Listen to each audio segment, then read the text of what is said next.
Hebreus 10, 25.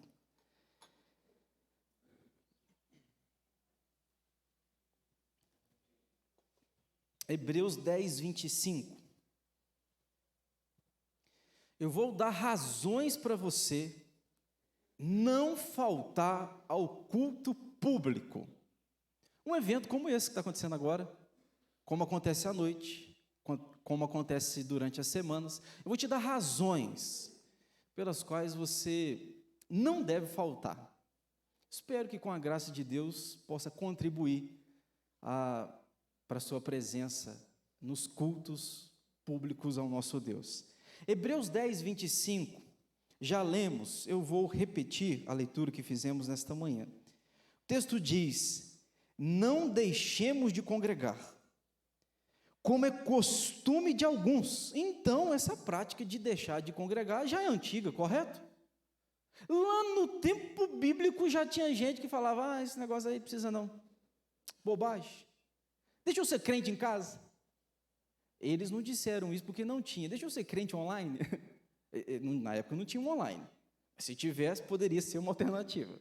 Deixa eu ser no meu cantinho. Já tinha gente optando pela não congregação, pelo não culto público.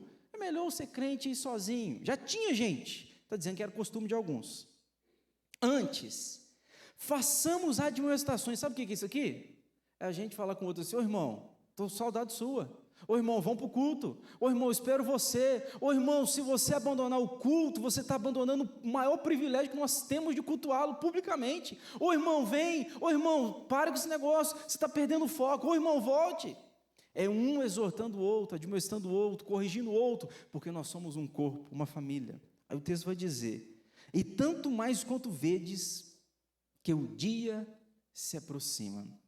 Hebreus, irmãos, é um livro que a gente não sabe quem escreveu. O que eu sei é que foi um homem muito crente, homem de Deus. Se foi Paulo, louvado seja Deus, mas se não foi, foi alguém do nível do apóstolo Paulo, porque é de uma profundidade, e foi escrito para os judeus que estavam desanimando. Olha que interessante, eles estavam desanimando na fé, e aí o autor propõe esse livro para encorajar. E qual que é o assunto? O assunto é Cristo. Começa falando: olha, Cristo é maior do que os anjos, é maior do que Melquisedeque, Cristo é maior, é o sumo sacerdote, Cristo é maior do que tudo e todos. Então olhe para Cristo para que você cultue, você não desanime. Aí ele vai dizer em segundo lugar, ao mesmo tempo, para você não desanimar, você tem que olhar para Cristo. Ele vai dizer assim: aproxime de Cristo. Você pode ler Hebreus, daqui a pouco, Hebreus 12.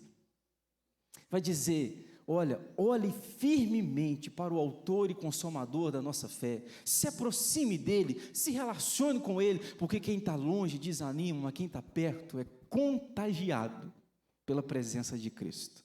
Então se aproxime. Aí ele vai dizer em terceiro lugar, irmãos, para o povo desanimado: olhe para a história daqueles que perseveravam e venceram, os heróis da fé. Vejam o quanto sofreram, e muitos sofreram, crendo numa promessa que nunca viram, e mantiveram-se firmes, foram até o fim. Olha para o exemplo e seja encorajado para você não desanimar. Pois é, irmãos, congregar é um desafio para a gente, ainda mais um desafio para a vida, porque congregar é algo que a gente faz até a gente morrer. Eu me tornei um cristão, e quando um cristão me tornei, eu sou chamado para congregar até o final da minha vida. Então é uma questão que se torna um hábito, uma prática rotineira e frequente na nossa história. Pois é, eu pensei aqui em algumas possibilidades, nas razões pelas quais algumas pessoas podem parar de querer congregar. Pelo menos 3 eu queria te dar. Por que as pessoas às vezes desejam não congregar, não vir ao culto, não fazer parte de uma igreja? Eu cito 3. Talvez essas 3 elas sintetizam bem o que eu quero falar com vocês. Primeira razão que muitas pessoas não querem congregar é o fato de que muitos dizem o seguinte: olha, eu não preciso da igreja para eu ser igreja, eu posso ser igreja sozinho. E tem-se uma onda aí, gerada no nosso tempo, da igreja fast food, né? Que você está em casa, você ouve quem que você quer. Eu queria ouvir sobre salvação e eu queria ouvir o Augusto Nicodemos. É só pôr no YouTube. É fast food. Eu como o prato que quero, o cardápio que quero. E seria isso bom? Bom, eu acho que isso contribui, mas isso não é tudo na igreja. A gente não pode comer só o que a gente quer, porque o que a gente precisa, a gente vai deixar de comer. Se eu como só o que quero, eu vou ter aquela vitamina, mas as outras vitaminas talvez eu não vou ter, e eu vou ficar um crente com problemas graves de saúde espiritual. Eu só ouço quem gosto, o assunto que quero, e o que você precisa ouvir. Isso aí eu pulo, isso aí eu não ouço. Então, talvez essa seja um dos empecilhos grandes do nosso tempo. Deixa eu ser crente sozinho. E tem pastores acreditando nisso, formando igrejas online, igrejas virtuais. E o cardápio é bom, você não precisa de entregar dízimo, você não precisa de ofertar, você não precisa sair da sua casa, dentro da sua casa você é crente. Um perigo grave que eu quero dizer a você. Nós somos um corpo, a sua mão fora desse corpo não vive. Eu estava um dia fazendo uma viagem, a gente estava indo com os presbíteros da igreja que eu pastoreei, lá para Manaus, e saímos de Belo Horizonte e fizemos escala em Brasília. Quando o avião estava para pousar em Brasília, o comandante falou assim, alguma coisa nesse sentido, disse: gente, nós vamos ficar sobrevoando Brasília, porque existe um voo prioritário para pousar na nossa frente, porque contém um órgão que precisa chegar ao hospital rápido. Tirou o órgão, nós não sabemos qual, de uma pessoa, e para fazer um transplante, alguém que ia receber aquele órgão. Então, todo mundo esperou para que aquele avião com aquele órgão tivesse prioridade de pouso para que chegasse lá. Por quê? Porque tem um tempo. O órgão só fica fora do corpo por uma determinadas horas, dependendo do órgão. E aí, passou, perdeu. Assim é a igreja. A igreja que quer ficar fora do corpo, ela vive um tempinho, daqui a pouco morre. E às vezes está morto, achando que está vivo. Fato. Mas a segunda razão, irmãos, que leva as pessoas muitas vezes a abandonar a congregação, a comunhão, é o fato de que falta maturidade espiritual. Né? Falta maturidade espiritual. Em que sentido? Às vezes eu sou chateado, às vezes alguém me fere, eu ouço o que não gostaria, acontece o que eu não gostaria, o líder ou a liderança decide o que eu não gostaria, e aí eu pirraço, eu não vou também. E eu estava conversando com o Robson essa semana, eu acho, que uma maneira de o crente manifestar que não quer alguma coisa ou não gosta, sua imaturidade, é de duas formas. Primeiro, ele começa a não participar, não vir. Ausência. Segundo, ele começa a não dizimar e não ofertar. O crente pirracento é assim, ele não concorda, também não entrega meu dízimo. Como que se o dízimo fosse dele? Pois é, o dízimo é do Senhor. Se ele não sair do seu bolso para o caixa da igreja, ele vai sair do seu bolso para alguma outra coisa. Ele não fica com você. É cabeça ruim quem pensa assim, né? Então, você precisa ter uma cabeça boa. Na igreja, Deus quer desenvolver maturidade. Vai ter gente que vai chatear você, para você crescer. Vai ter gente que vai magoar, porque você magoa, você chateia. E como um corpo, a gente não abandona um ao outro, a gente se junta e tenta ser curado. Estou com um problema no dedo, o corpo vai abandonar o dedo? Não, vamos movimentar tudo o necessário para que o dedo seja curado. Pronto, nós vamos caminhar. Mas a terceira razão, irmãos, que eu acho que muita gente tem abandonado o culto público, é por motivos que aparentemente são justificáveis, né? Aparentemente. Eu essa semana estou cansado, trabalhei tanto, estou cansado, vou descansar um pouco. Eu recebi visita, e as visitas na nossa casa costumam chegar exatamente na hora de culto. É um negócio engraçado. Irmãos, eu não acredito em, como é que é aquela palavra? Coincidência. Eu acho que nada é coincidência. Uma hora é Jesus ciência, ou diabo ciência. Não existe essa palavra, estou inventando. Pensa você, eu gosto, por exemplo, Alexandre, eu gosto demais de programa de carro. Amo de TV. Os programas de carro acontecem a que hora? Escola dominical. Você acha que é coincidência, cara? coincidência? Não é. Só que eu não abandono a igreja para ver um programa, é claro. Quem gosta muito de futebol, os dias de futebol que acontece com maior intensidade, é qual dia? É domingo. Eu estou mentindo? E os horários? Às vezes 4 horas da tarde termina o quê? Por volta das 7? 6, 7 horas? Aí a tendência, o diabo não é bobo, ele não dá tiro no escuro. Ele sabe que se você assistir o jogo, e quando acabar o jogo, você vai estar bem desmotivado a sair de casa. Eu morei em Belo Horizonte, irmãos, dia de jogo, principalmente Atlético e... como é que é o outro? O Cruzeiro, Atlético e Cruzeiro. Caótico. O culto começava às 7 horas, nós íamos para a igreja às 4 horas. Porque se a gente esperasse o término do jogo, não tinha como chegar na igreja. E se chegássemos, o risco, você pegava os ônibus, eu pegava um ônibus que cortava ali o anel rodoviário, é o ônibus que eu tinha que usar, caótico. O time que ganhou entrava no ônibus achando que está dominando o pedaço, cara. E aí o negócio é complicado. Irmãos, não existe coincidência, ou é Jesus cindência, ou diabo cindência. Tudo tem a mão de um ou do outro por trás. Pois é. E aí os desânimos, justificável, eu estou desanimado, eu estou cansado, e às vezes eu começo assim, e daqui a pouco não está fazendo falta mais, e daqui a pouco eu estou longe. Eu já fui num tempo que deixei de ir na escola dominical para jogar bola. Eu trabalhava na padaria, e aí eu tinha que fazer pão de manhã no domingo. Aí eu fazia pão, eu falava, não vou na escola dominical não, eu vou aproveitar esse tempo e vou jogar bola. E aí jogava bola. Aí depois minha cabeça está ficando ruim. Se eu não tenho tempo para jogar bola em outra hora, não vai ser durante o período de culto a Deus. É ou não é? Não vai ser num domingo. Cabeça minha ficou ruim. E eu comecei a cair nessa cilada. Pois é. Aí eu queria mostrar para vocês uma foto.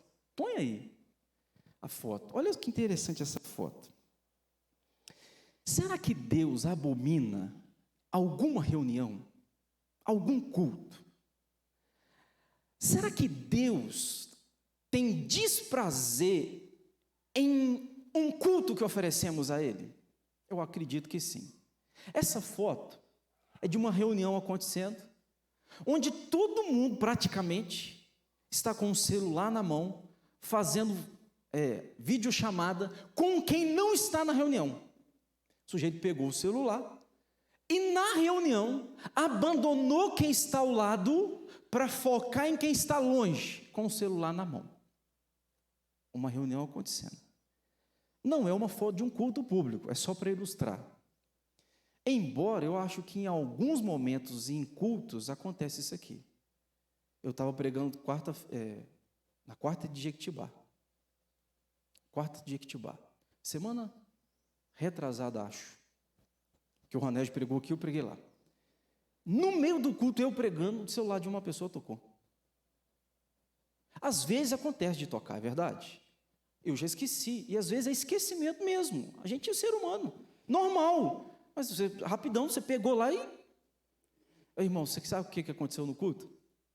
A pessoa, o celular tocou, a pessoa atendeu, e a pessoa conversou. E eu estou pregando. Eu parei a pregação. Eu parei e fiz aqui, ó. Aí toda a igreja olha, né?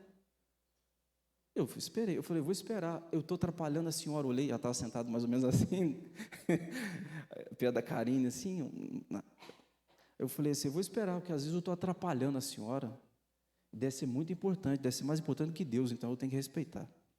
Eu esperei. A pessoa, você acredita que ela conversou? Irmãos, a gente precisa de ter a mentalidade de que se eu estou no culto, eu preciso estar no culto. Eu preciso desligar de tudo que está me atrapalhando. Eu tenho um princípio que eu gosto de frente. Sentar na frente. E a razão não é aparecer, Deus sabe. É para evitar a distração. Quanto menos distração, melhor. Eu sei que eu sou facilmente distraído. Se você for como eu sou facilmente. Passou um papagaio, passarinho, um mosquito, eu estou olhando, cara. Entendeu? Aí, tem culto que Deus não vai? Eu acho que tem. Qual o culto que Deus não vai? Deus não vai no culto quando a reunião pública é dominada pela solidão. A reunião é pública, verdade, mas está cada um sozinho nessa reunião. Somos um ajuntamento de batatas, no mesmo saco, mas sem se misturar. Um ajuntamento de laranjas, no mesmo ambiente, mas a gente nunca vira um suco, a gente nunca se mistura. Esse tipo de reunião, igual você estava vendo na foto ali, onde existe um ajuntamento de indivíduos individuais. E o que tem acontecido muitas vezes num culto? Existe o egoísmo. O que é egoísmo? Duas palavras, né? Ego, eu, ismo. É a doença do eu, o eu doente, egoísmo. Tanto eu em mim, que o eu em mim ficou adoecido, egoísmo. Tem acontecido isso. Tem acontecido muitas vezes num culto, exibicionismo. Eu vou para exibir a minha aparência, ainda que a minha aparência seja a pior possível. Eu vou para exibir a mim. E se eu não for visto, eu não volto. O que tem acontecido, irmãos? Tem acontecido nos cultos, muitas vezes, apatia. Apatia é diferente de empatia. Empatia é eu colocar o meu sentimento e sentir o que você sente. Empatia. Apatia é o oposto disso. Eu não me importo contigo. Você está morrendo? Morra. Eu estou aqui. Olha o que está acontecendo nessa reunião. Todo mundo perto um do outro, mas ninguém conectado um ao outro. Todo mundo encostado, mas ao mesmo tempo separado. Estão próximos, mas independentes. Está vendo? Deus às vezes deixa de ir em reuniões assim. Muita gente individual, egoísta. Gente que não está preocupado com quem está ao redor. Esse tipo de culto Deus abomina e Deus não vai. Pastor, isso está na Bíblia? Está. Só você ler a reunião de Apocalipse da igreja de Laodiceia. Eis que estou à porta e bato. Se alguém ouvir a minha voz, entrarei e sairei com ele. Sabe o que Jesus está falando? O culto de vocês, eu estou do lado de fora. Vocês estão cultuando aí dentro? Eu estou lá fora. Eu estou lá fora. Vocês podiam me cultuar comigo presente aí. Jesus falando para a igreja de Laodiceia. Sabe o culto que Deus não vai, que Deus abomina? É o culto onde cada um está preocupado consigo mesmo, mas cheio de discurso, preocupado com o outro. Olha a foto. Todo mundo preocupado consigo, mas aparentemente preocupado com quem não está lá. Todo mundo está fazendo videochamada com quem não tem cheiro, com quem você não olha no olho, você não tem contato, é o de longe. Irmão, você já foi em reunião onde a preocupação de quem vai na reunião com quem não veio? Você já foi? A preocupação, a reunião, principalmente isso acontece muito enquanto as reuniões têm pouca frequência. Chegou 5 pessoas ali, as 5 ficam mais preocupadas com quem não veio do que com quem veio. É discurso, eu estou preocupado com quem está longe, mas e com quem está perto? Por que você não encosta? Por que você não sente cheiro? Por que você não se relaciona? Por que você não chega para perto? Pois é, hipocrisia. Eu estou munido de discurso. Quem está longe podia estar aqui, mas com quem está aqui, você não valorizou. Pois é. Conheci um pastor em Belo Horizonte, que ele ia para a igreja e pregava para a igreja vazia. Vazia, horários fora de culto, ele chegava no púlpito, meus irmãos, vamos nos colocar em pé. A igreja vazia. Vamos nos colocar em pé, abramos a palavra do Senhor, tal livro. Ele lia como se a igreja estivesse cheia. E um dia perguntaram, por que o senhor faz isso? Ele disse assim, se Deus não quebrantar o meu coração para pregar o mesmo sermão para uma pessoa, como eu pregaria para 200, eu não sou digno de pregar. E se você olhar para Jesus, os sermões de Jesus foram destinados a uma pessoa. Para Nicodemos, Jesus fez um sermão para um homem. Porque assim, se a gente vai pregar para 300, é um mês de preparação. Mas você vai pregar num grupinho de 5, 5 minutinhos antes eu preparo. Pois é. Irmãos, um culto onde eu estou presente, mais preocupado com quem não foi, do que com quem está perto, é um culto que Deus não vai. A gente precisa estar preocupado com quem está do meu lado. Como é que você está, irmão? Você está precisando de ajuda? Eu quero ser cura para você e você para mim. Aqui é um corpo, nós somos uma família, e a gente está preocupado com quem não veio, claro, mas sem negar cuidado a quem veio. Esse é um ponto. Sabe um culto que Deus não vai?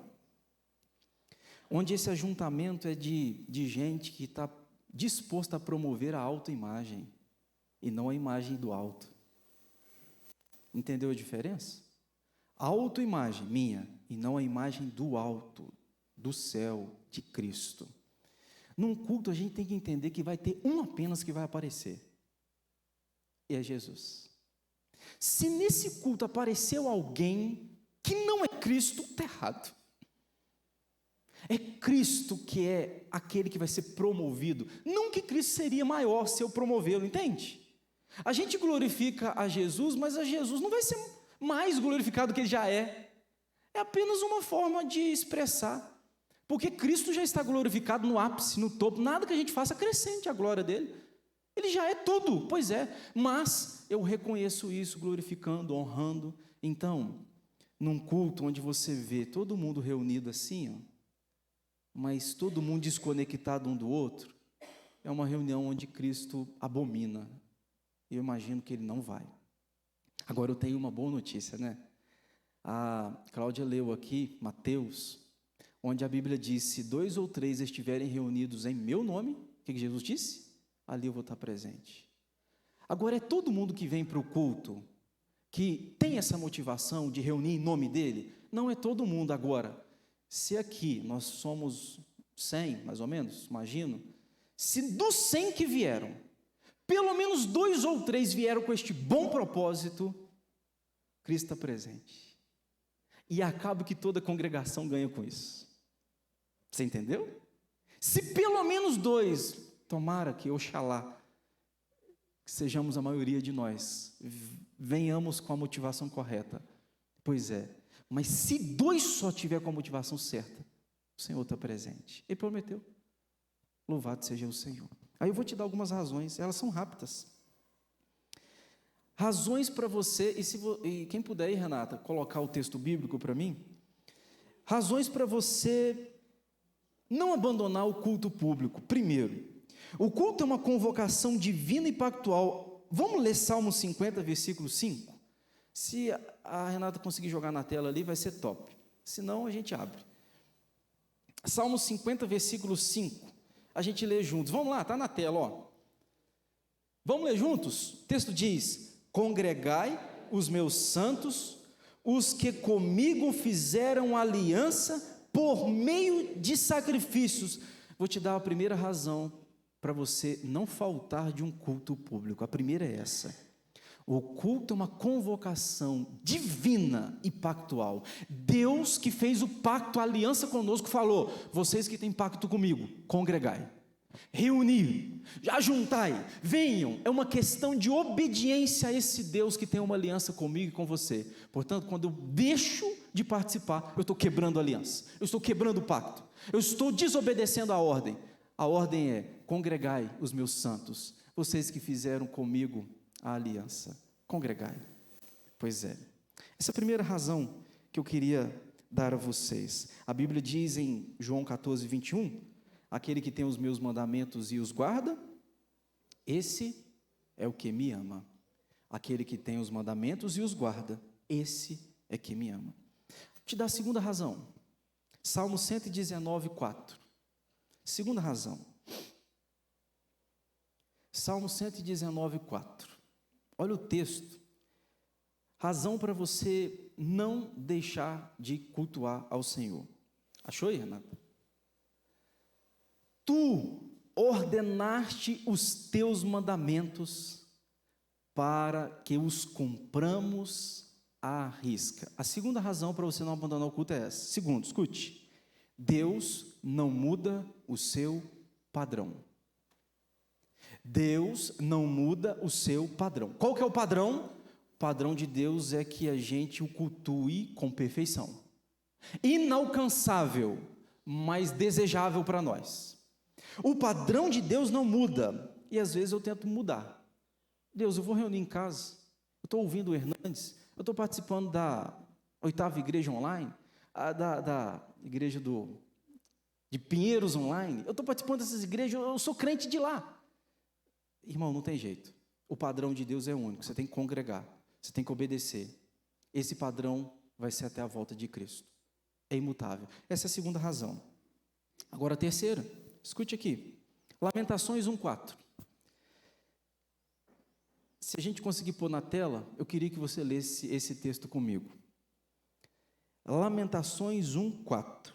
Terceira razão porque eu não posso me ausentar do culto. Escute essa. Vamos juntos? Os caminhos de Sião estão de luto, porque não há quem venha à reunião solene. Todas as suas portas estão desoladas, e os seus sacerdotes gemem.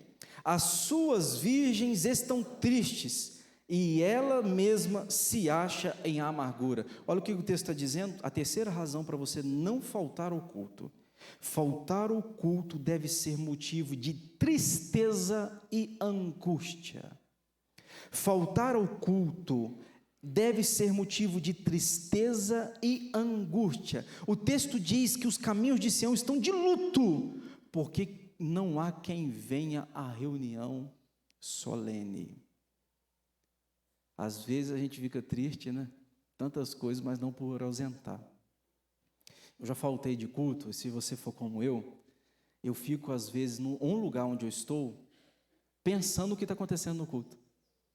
Tipo, se for um culto das 19, eu fico 19h30, louvor está terminando de cantar. Rapaz, daqui a pouco o pregador vai começar a pregar. Entendeu? Isso é nas primeiras vezes que a gente começa a faltar. Nas segundas vezes, na terceira, na quarta eu já não estou nem mais.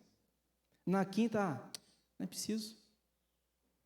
E aí eu caí no engano de achar que eu não preciso daquilo que é a minha maior necessidade e o meu maior privilégio. Vou te dar a quarta razão. Primeiro deixa eu ler um texto, né? Salmo 122:1, alegrei-me quando me disseram, vamos à casa do Senhor. Era motivo de alegria para o povo. Alegrei-me quando me disseram, vamos à casa do Senhor. Salmo 84:4, bem-aventurados os que habitam em tua casa, louvam-te perpetuamente. Você está percebendo que o salmista está falando que cultuá-lo é um prazer, é uma alegria? Que Deus dê isso a nós, no nome de Jesus. Eu vou te dar a quarta razão. Quarta razão, vou pôr Hebreus 12:22. Põe para mim, Kenny. Hebreus 12:22. Olha o texto, eu só vou ler e você escute, presta atenção. Mas tende chegado ao monte Sião, e à cidade do Deus vivo, a Jerusalém celestial, e às incontáveis hostes de anjos, e à universal assembleia, e à igreja dos primogênitos arrolados no céu, e a Deus, o juiz de todos, e aos espíritos dos justos aperfeiçoados, e a Jesus, o mediador da nova aliança, e ao sangue da aspersão que fala coisas superiores ao que fala ao próprio Abel. O próprio Abel, sabe o que o texto está dizendo em outras palavras? O texto está dizendo o seguinte, que o culto lá atrás no Antigo Testamento, hoje o culto no Novo Testamento é superior. Razão? Lá atrás eles adoravam sombras, por meio de símbolos, e hoje é Cristo presente. Hoje nós não temos mais a sombra do Cristo que virá, hoje nós temos a certeza do Cristo que está. Então o Hebreus está dizendo o seguinte, lá atrás eles cultuavam por meio de símbolos e sombras, imagine nós hoje, com a presença do Santo dos Santos. Então a razão para cultuarmos é que, para nós não deixarmos de cultuarmos, a quarta é essa, é que quando cultuamos, isso reflete em nós um anseio de comunhão íntima com Deus. Quando a gente vem para o culto, você está falando, eu preciso de uma intimidade com o Senhor, eu preciso de relacionamento com Ele. E aqui na nossa igreja, a gente tem cultos às quartas, aos sábados, aos domingos, E fora os esporádicos que acontecem, tudo para que você manifeste o seu desejo de intimidade com o Senhor, com o Criador. Pois é. Agora, em quinto lugar, isso aqui é dura. Aqui você vai entender um bocadinho por que acontecem muitas coisas. Negligenciar o culto traz sérias consequências. Percebam só a título de observação. Uma pessoa começa a deixar as reuniões, afastar do culto, não participar, ela não vem mais, daqui a pouco ela some. É uma questão de tempo. Essa pessoa vai ser uma ovelha adoecida. Uma ovelha adoecida. É só você observar. E aí ela está longe, ela está, daqui a pouco, irmão, aí sabe o que ela faz lá longe? Lá longe, ela saiu porque quis, ou ficou chateada, etc. Lá longe ela fala assim, eu saí porque todo mundo lá não presta. Os hipócritas estão lá dentro. Todo mundo lá é hipócrita. Ela sai, ela está fora. E ela culpa os que ficaram de hipocrisia. Eu te pergunto, quem é o maior hipócrita? O que saiu?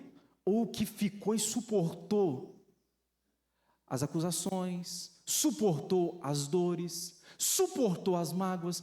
Os que ficaram. E olha o que o diabo faz. Me tira do contexto e ainda me dá justificativas para que eu me considere correto de ter saído e culpar quem ficou. Aí todo mundo errado, os que ficaram. Certo, sou eu que abandonou. É o que acontece ou não é? É o que acontece. O que essas pessoas precisam? Precisam ser amadas por nós, irmão. Eu deparo com isso frequentemente. Pastor, eu saí, fiquei machucado. Eu falo de igrejas diversas aqui no Alto Caparaó. Eu não vou mais, Falei, volte, irmão. Eu sempre trato assim, volte.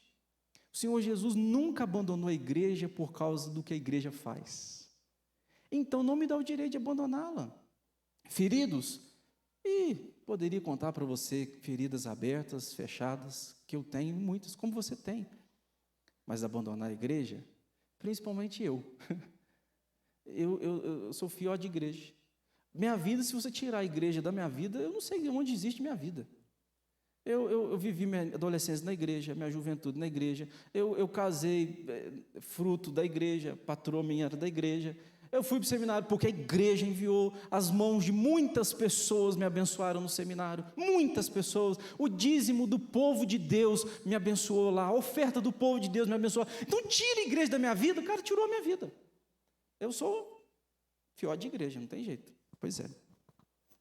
Negligenciar o culto traz sérias consequências. Deixa eu ler e você escute. 1 Coríntios 11, 29. Pois quem come e bebe sem discernir o corpo, come e bebe juízo para si. Eis a razão, porque há entre vós muitos doentes e não poucos os que dormem. Deixa eu te dizer uma coisa, quem negligencia o culto adoece. E às vezes vai chamar de doente quem ficou no culto. Está tão doente, que doente vai ser quem está, não ele que saiu. Compreende? Pois é. Quem deixa de participar tem grandes prejuízos. Quem não vem, escute essa aqui. Despreza o Filho de Deus. Sabe o que eu estou dizendo em outras palavras? Jesus, o que tu fizeste na cruz, para mim, não tem valor nenhum. Eu não estou nem aí se eu estou lá presente ou não estou. Por quê? O direito do culto público foi Cristo que alcançou para nós. O véu do templo rasgou. Eu posso me reunir com o Pai, na presença do Pai, por meio de Cristo. É um privilégio que Cristo alcançou para mim. Quando eu não venho, eu digo, Senhor, não importo. Entre outras palavras, faço nem questão. Quando eu desprezo o culto, eu desrespeito e insulto o Espírito Santo. Porque diz a Bíblia, Romanos 8, que o Espírito intercede por mim com gemidos inexprimíveis. Eu estou dizendo, estou nem aí para a sua intercessão. Eu não estou nem aí para ser habitação, para ser o templo dos... Estou nem aí, eu falto mesmo. Pois é. Vou te dar a sexta e a sétima razão e a gente vai embora para casa. Sexta razão, porque eu não devo faltar do culto. O culto público é um poderoso meio de graça. Hoje, gente, quantas vezes eu já vim para um culto, aqui ou em qualquer outro lugar, ferido, machucado, sangrando, saí curado. Quantas vezes, cara? O culto é terapêutico.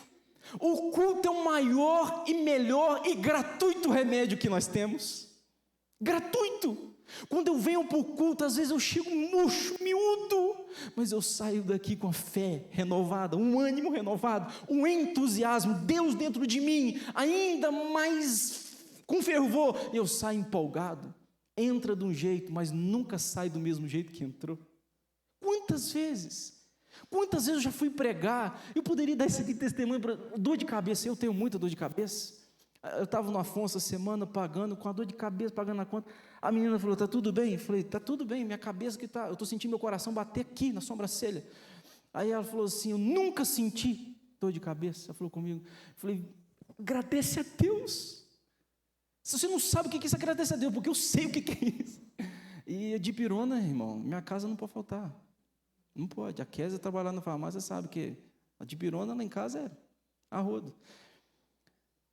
Eu já fui pregar com dor de cabeça, sentindo o coração bater aqui, ó. Eu falava, Deus, o Senhor pode curar, o Senhor pode tirar essa dor, eu preciso pregar a tua palavra, e com dor de cabeça eu não prego direito, eu já não prego direito sem dor, imagina com dor. Aí, quantas vezes Deus tirou minha dor de cabeça?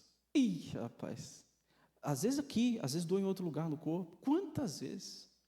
O culto é terapêutico, aqui Deus te cura. Quando a palavra é pregada, há um rio de água viva que passa limpando a gente, sarando a gente, curando a gente. A nossa família é curada, nosso coração é restaurado, a nossa fé é renovada. Quando a gente vai no culto, a gente perde esse privilégio de ser e receber cura. Pois é, aqui no culto, Deus fala por meio de Cristo e da sua palavra, Deus nos alimenta, Deus nos exorta, Deus nos cura, Deus canta conosco, Deus intercede por nós, Deus nos dá a sua bênção. Por que eu vou faltar disso? É o melhor lugar para eu ir, eu não posso faltar. Agora escute essa última. A ausência dos cultos. Por que eu não posso faltar, pastor? Porque a ausência num culto público me rouba experiência irrepetível.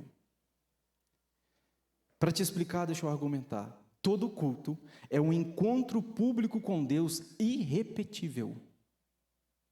Por exemplo, o que está acontecendo aqui nunca mais vai acontecer. É único, é singular e irrepetível. Todo culto é único. Então, quando eu me ausento, perdi. Aquilo que poderia acontecer comigo ali, não vai acontecer, é irrepetível, é um milagre que não se repete, o culto é único. Pois é, às vezes, uma palavra de Jesus, você lembra disso? Uma palavra mudava tudo, uma palavra, se Jesus falasse à distância, está curado? Podia chegar lá, o rapaz estava curado. Uma palavra, e às vezes naquele culto, uma palavra ia curar você. Uma palavra ia mudar a sua mente, ia mudar seu destino, ia mudar a sua história, uma palavra. Mas o culto é um milagre que não se repete, e a ausência nos rouba experiências. Eu ausentei, perdi aquela experiência. Você lembra na Bíblia de pessoas que tocaram em Jesus? Aquela mulher no fluxo de sangue disse, se eu tocar, ela não toca em Jesus, engraçado, ela toca na veste, não toca na pele, ela toca na roupa. Se eu tocar nele, serei curado. E diz a Bíblia que se arrastando, aquela mulher estava muito frágil, ela toca na orla da veste de Cristo, e Jesus falou, para tudo, de mim saiu o poder. Num culto, eu tenho a oportunidade de, pela fé, tocar em Cristo. A oportunidade de, pela fé, encostar, ainda que seja na orla da sua veste, e ser curado.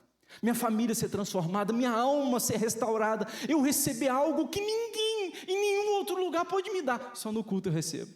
Então quem se ausenta, perdeu. Perdeu. Quem se ausenta, não tem jeito. Que Deus dê a graça de num próximo alcançá-lo. Mas esse não. Pois é. Num culto, eu vou porque Cristo está presente. O culto é como o intervalo de uma partida de futebol, irmãos. Primeiro tempo, segundo tempo. Primeiro tempo, jogadores em campo, jogaram cansados. Vão para o intervalo. Ou eles estão no vestiário agora, gente, vamos descansar um pouquinho aqui, vamos respirar, vamos recarregar as energias, porque a gente vai voltar para o campo. No culto, é uma preparação para você voltar para o campo e jogar o jogo da vida. E o jogo da vida é cruel. Aqui é recarregar as baterias, encher o tanque, repor, nutrir, se alimentar, porque quando a gente sai para fora e pisa ali na rua, o combate é gigantesco. Aqui, se fosse um jogo de futebol, seria um intervalo. É um privilégio para nós. É um renovo para nós. Sabe o que não pode faltar no culto? Pelo menos 5 coisas, eu cito essas e a gente vai embora. Todo culto tem que ter essas 5 coisas. Primeiro, a Bíblia ser lida. Todo culto, a Bíblia precisa ser lida. Se Bíblia não foi lida, não considere culto. A Bíblia ser lida. Número 2, todo culto, a Bíblia precisa ser orada.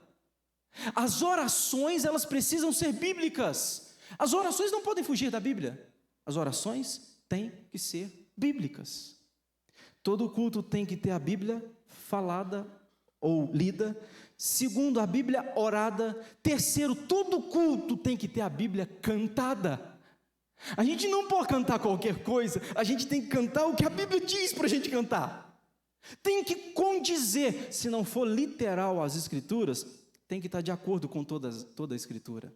Por isso que letra de canção tem que ser muito, mas muito bem examinada. Porque se eu chego num culto e canto algo contrário às Escrituras, Deus abomina e Deus não está presente. Eu estou cantando em nome de Deus para um Deus ausente. Não posso. Eu preciso ter zelo, eu preciso ter cuidado. Num culto, a Bíblia tem que ser lida, a Bíblia tem que ser orada, a Bíblia tem que ser cantada, e num culto público, as pessoas precisam ver a Bíblia. Ver. Como? Martinho Lutero, John Calvino defendeu muito isso, por meio dos sacramentos. Quando você batiza alguém, você está vendo a Bíblia de modo visível acontecendo. Quando você participa da ceia, você não come e bebe, você sente o gosto, você sente o cheiro, você vê, você sente. Todo culto, a Bíblia precisa ser visível aos nossos olhos. E por último, e não menos importante, todo culto a Bíblia precisa ser pregada. Se não houve pregação, é um ajuntamento, é qualquer coisa, mas não é culto. A Bíblia tem que ser pregada. E eu entendo que todo pregador diminui a Bíblia. Mesmo assim, Deus mandou pregar. Todo pregador diminui. Eu falo aqui, já disse para vocês, a parte mais importante do culto é a hora da leitura do texto. Porque depois que o pregador começa a falar, ele pode derrubar, estragar o contexto todo.